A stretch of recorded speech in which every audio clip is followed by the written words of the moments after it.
விபூதி வைத்தால் மூடநம்பிக்கை என்று சொல்பவர்கள் தற்போது முருகர் மாநாடு நடத்துவதாக தேமுதிக பொதுச் செயலாளர் பிரேமலதா செய்தியாளர் சந்திப்பில் தெரிவித்துள்ளார். அதுதாங்க, ஒண்ணு கடவுள் இருக்குன்னா இருக்குன்னு நம்பணும். இவங்க தான் கடவுளே இல்ல இல்ல இல்லன்னு இவங்க தான் சொல்றாங்க. யாரும் இவங்களை சொல்றது கிடையாது.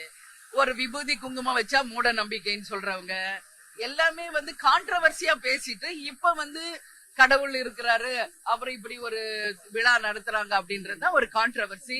ஒண்ணு கேப்டன் மாதிரி உறுதியா இருக்கணும்.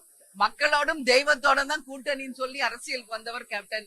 அந்த வகையில இன்னைக்கு வரைக்கும் நாங்க உறுதியா இருக்கோம். எனவே கடவுளை நீங்க இருக்காரு அப்புறம் இல்ல, உங்க நேரத்துக்கு தகுந்த மாதிரி மாத்தி பேசுறத மக்கள் நிச்சயமாக இத எல்லாம் கவனிச்சுக்கிட்டு இருக்காங்க. நிச்சயமாக இது அவங்களுக்கு பேக் ஃபயர் தான் ஆகும்.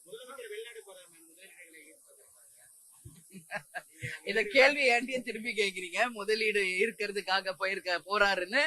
அதனால உண்மையிலேயே தமிழ்நாட்டுக்கு முதலீடுகளை ஈர்த்து வந்தாருன்னா அதன் மூலம் லட்சக்கணக்கான இளைஞர்களுக்கு வேலை வாய்ப்பு கிடைச்சா முதல் வாழ்த்து தேசிய முற்போக்கு திராவிட கழகம் தான்.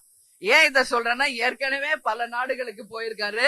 துபாய், சிங்கப்பூர், அது மாதிரி எவ்வளவு கண்ட்ரிஸ், இன்னைக்கு எத்தனை இண்டஸ்ட்ரீஸ் இங்க வந்திருக்கு அப்படின்ற கேள்வியை நான் கேக்குறேன்.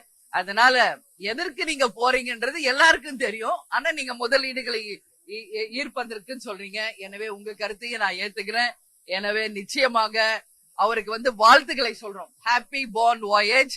அதனால நல்ல தொழில்களை நாட்டுக்கு கொண்டு வந்து அதன் மூலம் நிறைய இளைஞர்கள் வேலை தாங்கணும்னு கேட்கிறேன்.